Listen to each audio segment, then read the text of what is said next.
Welcome to Julie the Thrifty Designer. Today I'm going to show you how I'm making the English Christmas plum pudding. So here is the ingredients. So stay tuned and I'll show you how we do it.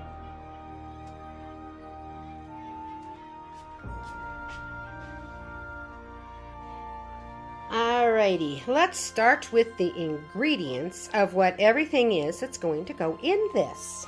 Okay, so we're going to start with this right here. Okay, it is dried figs. All right, and I just grabbed a few, and this is the pile right here that I cut up. I guess that's about equivalent to about a cup's worth. And they've gotten old and they've gotten hard. So what I did was soften them in the microwave with a little bit of water for about 30 seconds. And they came out perfect, so I could just slice them. Then the next ingredient, which is this one right here, is just wonderful apricots.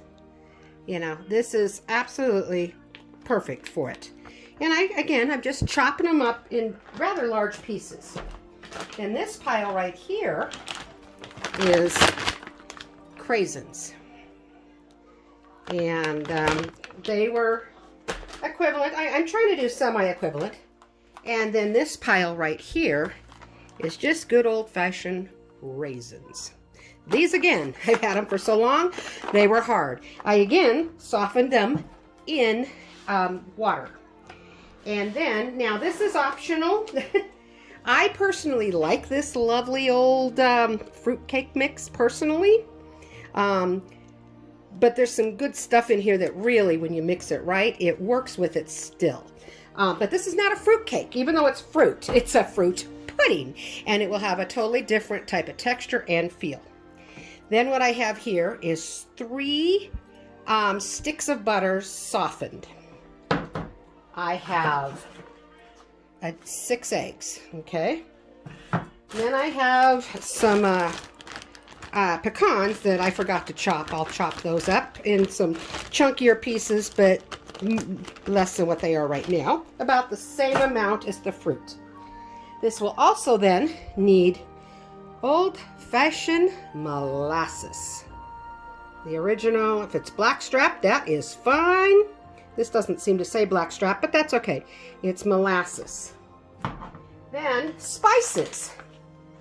We're going to need ginger powder. I found this at, I don't remember what store it was, but this huge old thing. Oh, here it is. There's a store here in town that's called Dee Dee's. And this big old thing was $5.99. This is going to last for a while, but it's wonderful ginger powder. And then vanilla. I don't know how much it's going to take. I literally just dump some in. And then we're going to have some cloves. Now, it's not going to take a lot of cloves. I'll probably use what's left in this bottle, which, as you can see, is not much. And that's probably all I'm going to use is old-fashioned ground cloves. I don't know why it's not. There we go. Old-fashioned cloves. I've had these forever. And then cinnamon. Just some yummy ground cinnamon. And then we're going to use sugar. I buy what's called turbinado cane sugar. This is actually sugar in the raw. So that means it's not been stripped of any nutrients. And believe it or not, there is some nutrients in raw sugar. It's once they turn it white that it loses any of the nutrients. And then, pardon me for getting in the way. This is Trivia brown sugar blend. Now you can use regular brown sugar, but this is actually what I have. And rather than going out and buying some brown sugar, I'm just going to use this. It'll taste fine. It'll look good. It'll taste good. And so this is going to be much better. Okay. So now these are those ingredients. Now we have a couple of more that we're going to do. All right. Because it's actually a bread pudding, I took some, for me I have to make it gluten-free. So I took some gluten-free bread and I dried it. Well, I forgot I had it in the oven, and when we were baking cookies a little while ago, I heated up the oven, and when I went in, I said, oh no, I really darkened it. But that's okay. It's going to make for a very dark colored bread pudding. It's not burned, it just really got dark. And then this is a gluten-free yellow cake. Now, I'm just using it because it's what I have. It should actually be just flour. So for me, this is how I'm adapting everything to being gluten-free so I can eat it. But you can use any breadcrumbs, panko, and just flour, you know, but this has got some sugar in it, so it'll be okay. It'll just add to the flavoring of it. Then, because I'm trying to be a little more healthier, even though it's just a bunch of sugary stuff, I'm also going to put a little flax seed in there, which is healthy. And I also like using hemp hearts. I get this from the Whole Foods and things like that. And these are really good. It really helps to give another nutty texture and flavor. Now, the ground flaxseed and the hemp hearts is definitely not in any of the recipes I've ever seen, but I'm kind of modernizing it a little bit. And see, this would be, all this fruit right here would technically be, what's sort of soaking in like brandy or rum. All right, well, I want to make this cake so the kids can eat it also, or pudding, I should say, so they can eat it also. So I am not going to soak it in alcohol because I'm going to be boiling this plum pudding. And when you boil things, alcohol does not evaporate away. It just stays alcoholic. Now, if I was going to bake it in the oven and just bake it off, then the alcohol will boil away. But not when you're boiling it. You know what I'm saying? So I want children to be able to eat it. So if I use the brandy, and that's what it's traditionally made with, brandy or rum, and or whatever, I guess, alcohol they had on hand in the day. But I'm trying to mimic at least somewhat what Mrs. Cratchit made for the Christmas dinner that Bob Cratchit had. So this is the ingredients. So what we're going to do is start mixing it all together. I also forgot, I'm going to use orange juice.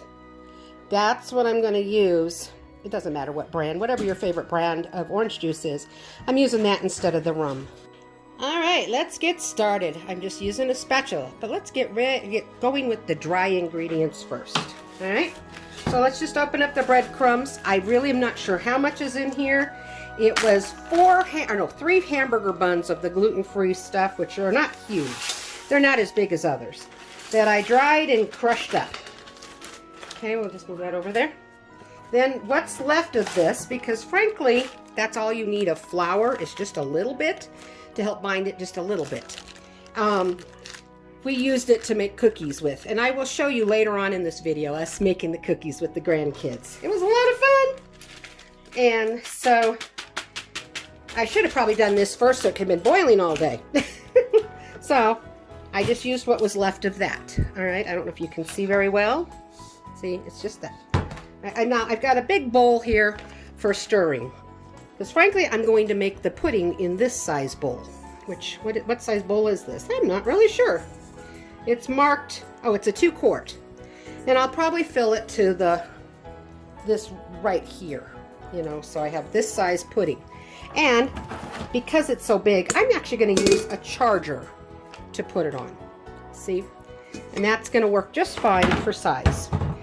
So let's see what we can come up with. Okay, so now I'm going to I'm just going to eyeball it, and I know I'm terrible about measuring. I've already said that, but we want equivalent to no more than a cup of that. And that's probably about a cup. There, half a cup to a cup. You know, to taste, I would say, because since how this doesn't really have recipes with that in it, I don't know what it's going to do. And then we're going to do the same with the hemp hearts. We're just going to pour in equivalent to a cup to a half a cup, or half a cup to a cup, something like that. All right? So then we're just going to take our spoon here and stir it in. So it's all mixed. And they say you're supposed to stir clockwise for good luck. And they also say that everybody in the family is supposed to stir this for good luck. Okay, I also had forgotten to tell you about salt. So, you know, I've shown you guys my black sea salts before. So what I'm doing is literally a large fingertip pinchful for this whole thing. That's all it's going to be. And my salt is black salt. It's a mixture of black Hawaiian volcanic sea salt, Celtic sea salt, and pink Himalayan sea salt. It's like a third, a third, a third. So we want to make sure that has the good salt in there. That's going to make it really, really delicious. Okay, now let's add in our spices, all right? So, like I said, there isn't much left in, you can't even see hardly, there's just a little bit, and that will be probably more than enough because clove is very strong. So we're just going to use up what was left of my clove there. And the cinnamon, of course, all of this is to taste, but they usually have cinnamon. I like a little more spicier things than what some people do. So I probably put at least a tablespoon of cinnamon. Some people don't use that much because they don't want it as strong. Oh, you're also supposed to put nutmeg in it, but my sister-in-law is allergic to nutmeg, so it's very bad for her. So I'm just leaving it out. It's easier that way. Okay, and then of course my ginger powder. Now ginger is also like cloves, very strong. So we're not going to get carried away with the amount. That's probably about a half a teaspoon for this big amount. And we will taste it later to make sure it needs more spices or not. So all of the spices and the breadcrumbs are all completely mixed. And that is your dry ingredients next to your sugars. So now this thing has only got about, that much sugar left in this box, so I'm going to use that up. And because you're going to need about a cup or so of sugar. And I don't think this is quite a cup that's dumped in here. But you know what? It might be all that I need because all the fruit is very sweet as well. And also I had sweet from what I used the last of that cake mix that I had, okay, that I put in here. So there's that.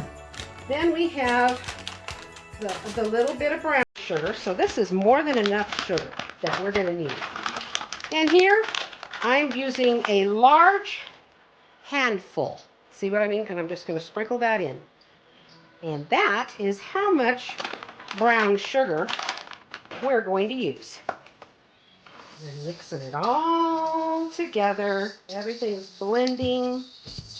And it's going to be really, I hope, delicious. But see, it's more of a bread pudding rather than a cake mix. All right, next, let's start adding our fruits. Okay, so here I go. This is the figs. We're going to just put all those yummy figs in here. The yummy goodness of those. And then here comes the apricots. We're going to sprinkle all those in. Those are nice and soft and yummy. Then we have our raisins. Those are yummy. And put those all in there. Those are going to be really yummy. And then here's our softened raisins because they were hard as rocks and they softened beautifully. Just amazingly well. So that is a yummy thing. Pardon me again, I need my napkin. So there's our we have one of the dried fruits. And like I said, some of you just can't stand this stuff, but personally I like it. I'm maybe an oddball, but I like the candied fruits. I've always enjoyed a good fruit cake. Now, a store-bought one that's just thrown together, whatever, maybe not so much. But when you get a good homemade one that has all the yummies in it, I personally love a good fruit cake. But this is, even though it's got all the fruits in it, it really is a bread pudding.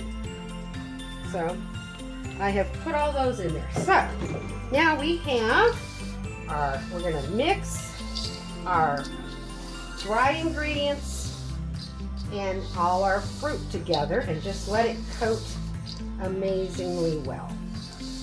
And that is already looking good. And it does have a nice smell to it. It's not strong, but it's just a nice home smell, but nothing super strong yet.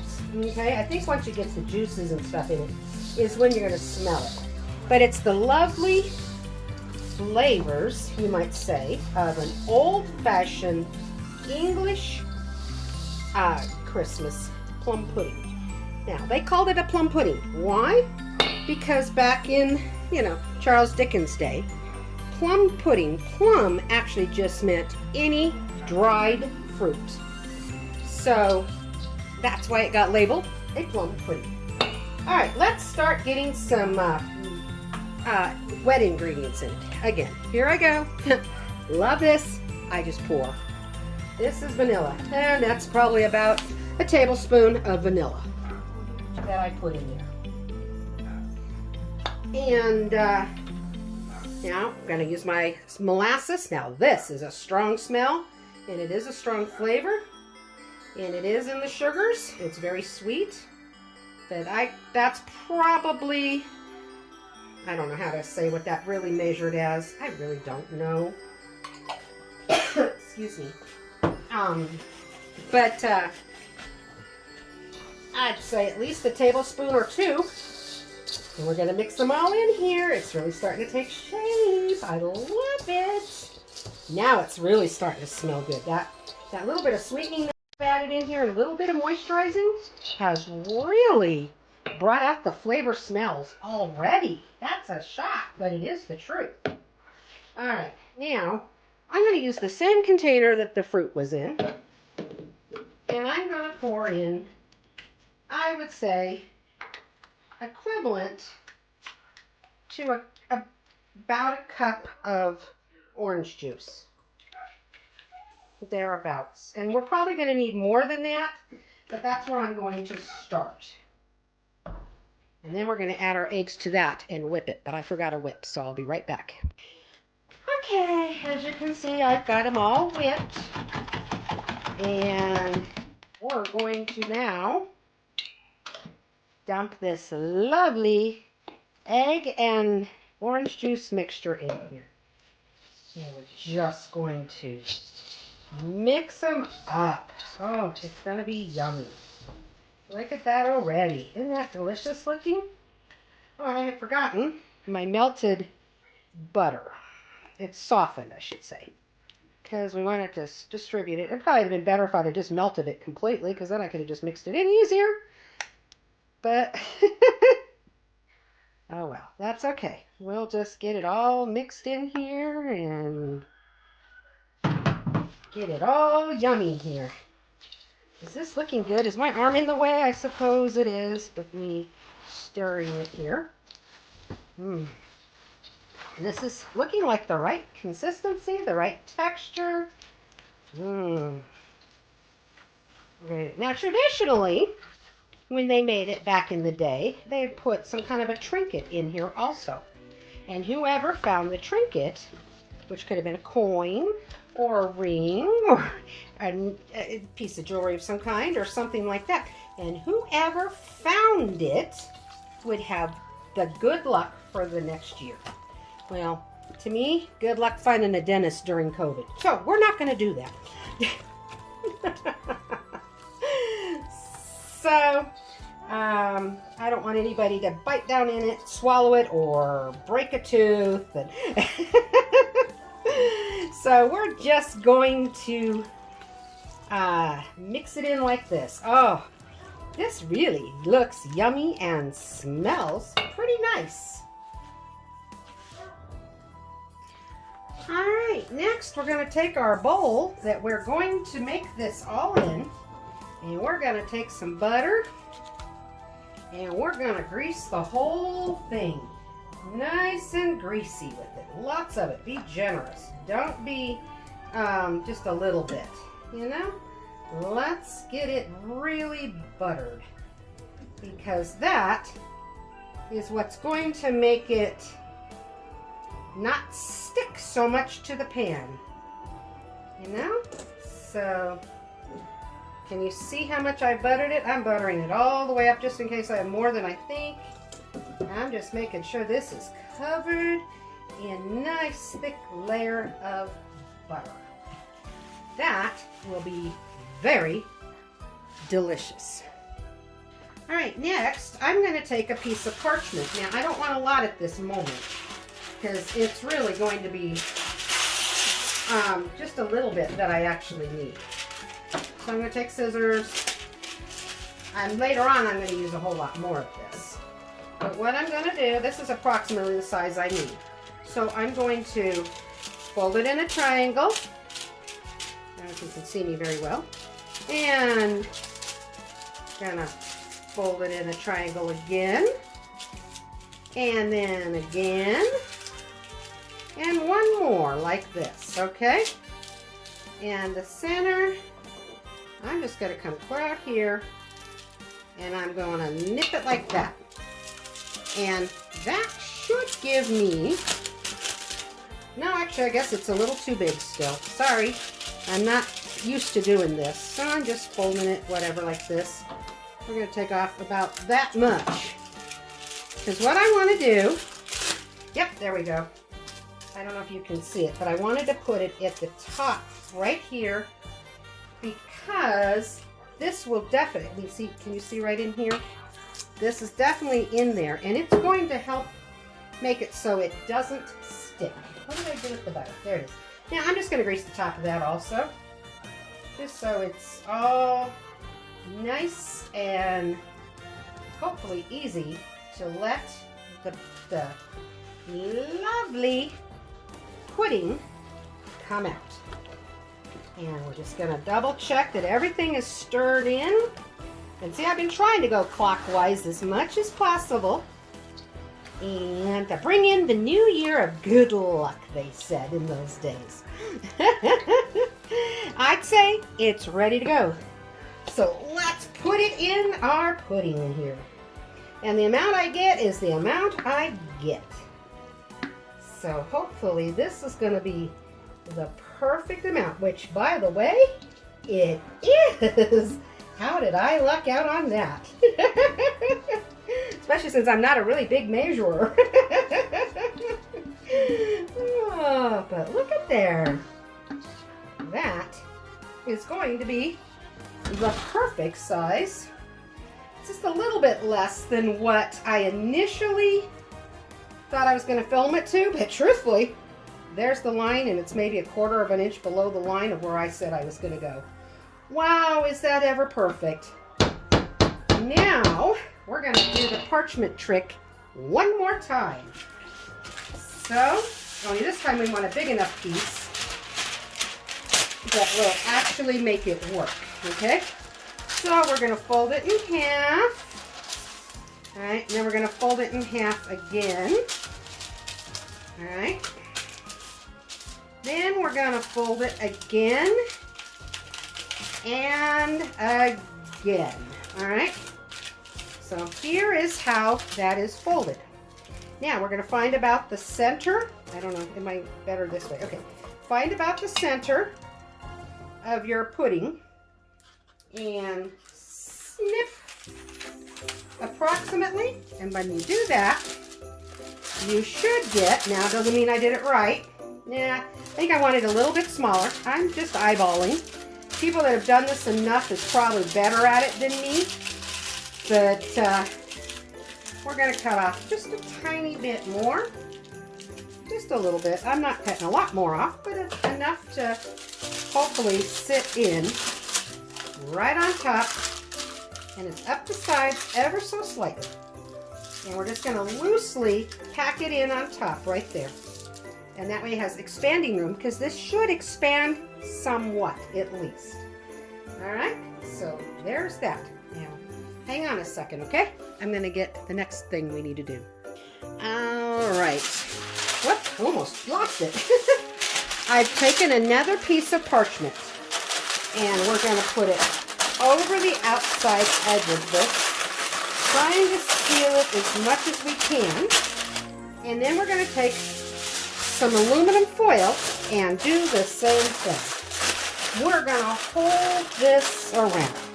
Now, people traditionally make it in the pudding bowls. Well, I don't have one, but this does have a lip. See, I'm crimping it in.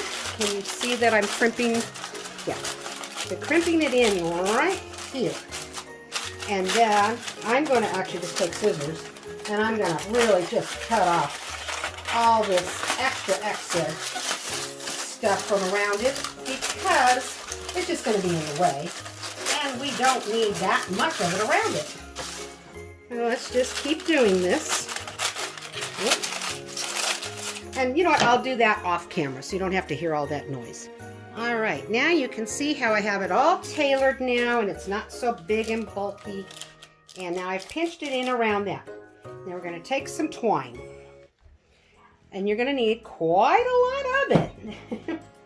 And right under that lip, we are going to wrap this. Do I have enough? Probably not. So let me get a few more because we're going to make a handle so you can pull it out of your cooking thing a whole lot easier. Alright, so now right under the lip, but on top of your aluminum foil. I need my glasses. I'm blind anymore. Hang on a second here. And so we're going to tie a big old knot. Is it all the way around on underneath the lip? Because we don't want it to come undone. We don't want it to come, and actually we're going to do a different type of knot. I saw a trick on this and it helps to make it tighter without it slipping when you don't have an extra finger, surgeon's knot or something here to help hold it tight. So you wrap it through several times. And then we're going to come back around again on this side and we're going to do the same thing, only we don't really have to do the surgeon's, but I'll do it a couple of times. There we go. Like that. Then we're going to tighten the bow. And I didn't give myself enough string. Actually, let's just leave it like that and come over here with it. Did it do it? I thought I cut off enough. Sorry guys, I really didn't. Well, that's a bummer, but we'll make it work. And we'll just pull that string down through the one that we've tied around. And get this other one in there also. And sorry, it's taken me a while to figure this out. Okay, and from here, come on, don't do that to me. Of course, it came undone. Not supposed to do that. Let's stay around the outer edge there. Okay. So now we're going to try to make a knot here. Let's see if we can get it to do it without pulling it off. But I get we're not quite having just enough string.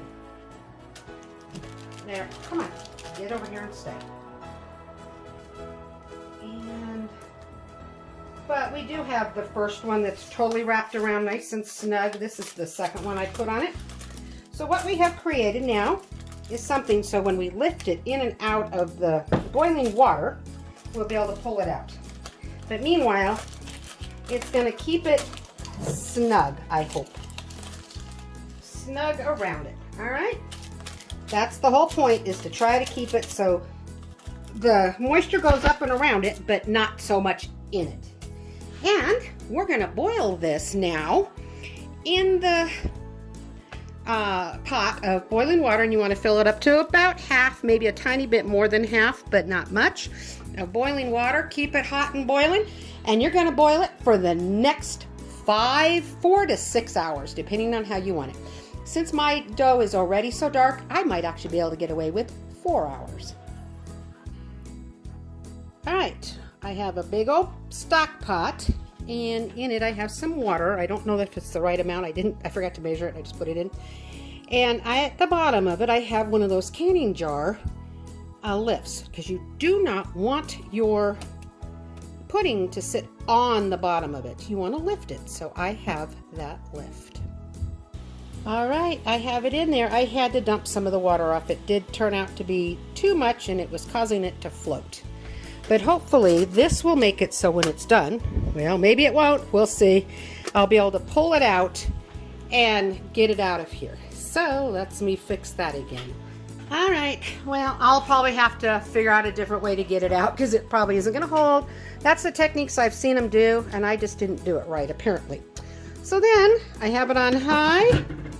I'm covering it now, and I'm going to let it boil for 4 hours at least. And from there, So from there, I will check it every so often and make sure that the water hasn't boiled away, because you don't want the water to boil away.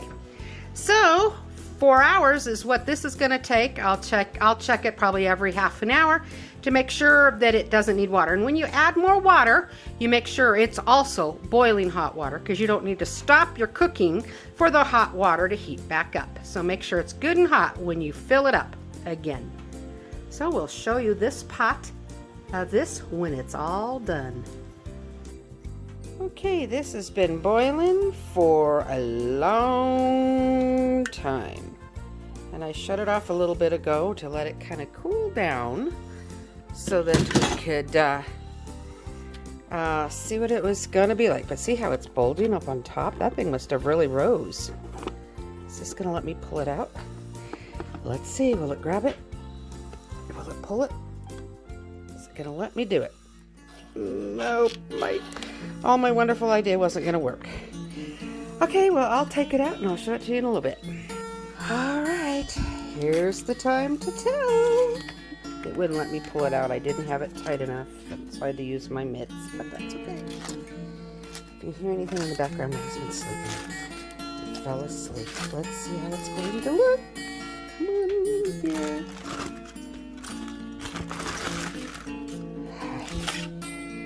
Pull this one out. Oh, it's pretty. And you say it shouldn't jiggle. And so hopefully I did it right. It's not jiggling. Oh, that looks so yummy. And there's a little smell. I can smell that it's bread smelling. That's cool.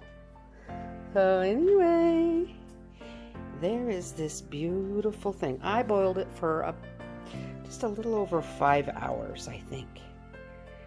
And it just has this, actually, I'm wondering if it needs to boil a little bit longer. It's kind of gooey, but it is a pudding. So maybe it's the right texture. Anyway, I hope this really turns out. Okay, I have it turned upside down and on my platter, but I'm holding the phone at the moment. So let's see how it turns out. I'll be right back. Well, the moment of truth, and it didn't actually cook long enough. Oh no. So I guess I'm gonna figure out how to put all of it back in the bowl and boil it for another, I bet, a couple more hours. Oh, wow. Oh well, I've tasted it though. Oh my gosh, is it tasty, tasty, tasty. So I guess about an hour to 2 hours more of boiling. And it's already this late at night. But the wonderful thing about this type of thing is it will actually keep. I don't know. Never tried it this late. Well, good luck. Well, from here, I guess I'm going to show you how the fun I had with the grandkids making cookies today.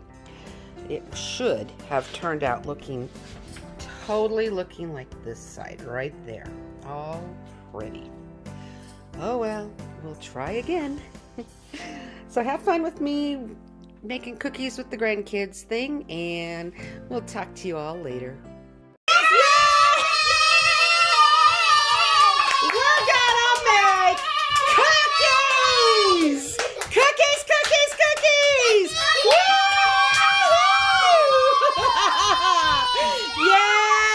Cookies!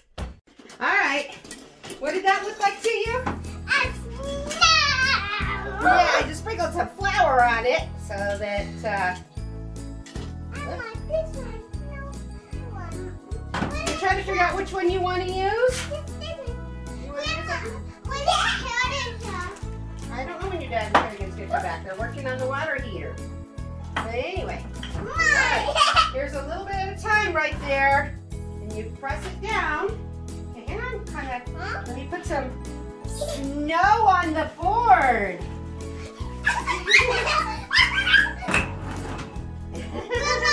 We're going to put some snow on the board. This is flour. She's trying to roll it out.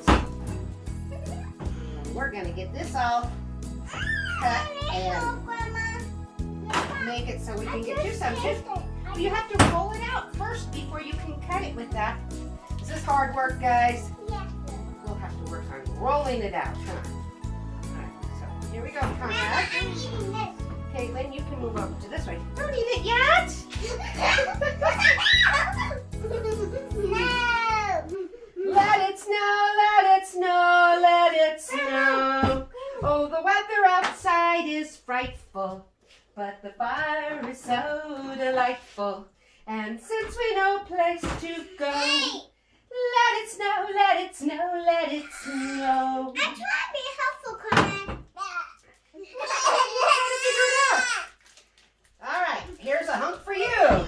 Can you guys get it? I can't get it.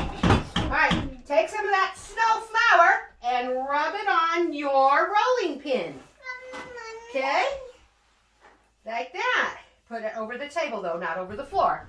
And then we're going to sit down, and we're just going to press. Grandma, we don't have any chairs. We'll roll. Oops. It's all kind of unsticking to each other. Whoop. Got to press it down, honey. Got to push down on it. Okay. Then we're going to do little sections at a time. I'll come help you guys in a moment. No eating of the cookie dough yet. No eating of the cookie dough. I ate some. Jingle bells, jingle bells, jingle all the way. Oh, what fun it is to ride in a one-horse open sleigh. Hey! Jingle bells, jingle all the way. Oh, what fun it is to ride in a one-horse open sleigh. Hey! A day or two ago, I thought I'd take a ride. I don't remember the rest of the song. It's right by his side. Oh. Okay, well, we lost that song anyway. Okay.